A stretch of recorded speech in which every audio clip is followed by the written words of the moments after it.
लोगोफोर दिनै मोनसे गोदान भिडिअ नोंथांमोनखौ जोर बरनाय थाबाय कर'नानि थाखाय मोनसे गिदिर आपडेट ओंखारनानै फैदों। मुलुगनि 53 हादोरफोरखौ सांग्रां जानो थाखाय खावलायदों WHO थामहिनबा मुलुगनां सावस्रि आफादा। बेफोर 53 हादोरफोरनि गेजेराव दङ भारतआबो गंसे। मानोना थामथि खेबनि थाखाय फैफिननो हागौ कर'नानि थौ होननानै सानना लानाय जादों। मुलुगनि गुबुन हादोरफ्राव दाबो कर'नानि थौ सोलिबाय थानाय नुनो मोननाय जादों आरो बेखौ लानानै साननांगौ जानानै फैदों मुलुगनि बायदि हादोरफोरनि सुबुंनि थाखाय। बेखायनो मुलुगनां सावस्रि आफादा मुलुगनि बायदि हादोरफोरखौ सांग्रां जानानै थानो थाखाय खावलायनाय जादों। बेफोर गासै खोथाखौ नोंथांमोननो आबुङै फोरमायनानै होनाय जागोन। बेखायनो भिडिअखौ जागायनायनिफ्राय जोबनायसिमल' नायलांबाय थादो।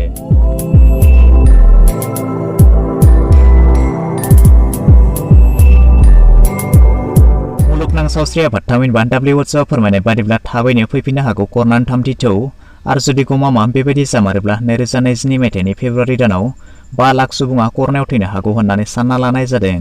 मानोना फेब्रुआरि दाननिफ्राय थामथि थौआ फैफिननो हागौ होननानै मुलुगनि 53 हादोरफोरखौ सांग्रां खालामनानै होदों WHOआ। सासेनि उनाव गुबुन सासेनाव बेबायदिनो बारदेरनो हागौ होननानै साननानै लानाय जादों। बेखायनो साफ्रोम सुबुंखौ सांग्रां जानानै थानो थाखाय खावलायदों। WHOआ फोरमायनाय बादिब्ला मुलुगनि 53 गं हादोरफोरनि फारिलाइयाव दङ भारत हादरनिबो। मुलुगनि बायदि हादोरफ्राव कर'नानि थौआ साग्लोबनानै दङ। कर'नानि गिबि आरो नैथि थौआवनो मुलुगनि बायदि हादोरफ्राव कर'नानि गिख्रंथाव महर लानायखौ नुनो मोननाय जादोंमोन। नोंथांमोना मिथिगौ चीन हादरनिफ्राय फैनाय बे कर'ना बेरामा मुलुगनि बायदि हादोरफ्राव साग्लोबनानै लादोंमोन आरो गोबां सुबुंनि जिउ खहाबो जादोंमोन। नाथाय चीन हादरा बेनिफ्राय उदां जानो हादोंमोनब्लाबो दा फिन जाफिननायखौ नुनो मोननाय जादों। दाबो मुलुगनि बायदि हादोरफ्राव कर'नानि थौ सोलिगासिनो दङ। बेनि गेजेराव भारत हादराबो गंसे। बेनि सिङावबो मुलुगनां सावस्रि आफादा भारत हादरखौ सांग्रां जानानै थानो थाखाय खावलायनाय जादोंमोन।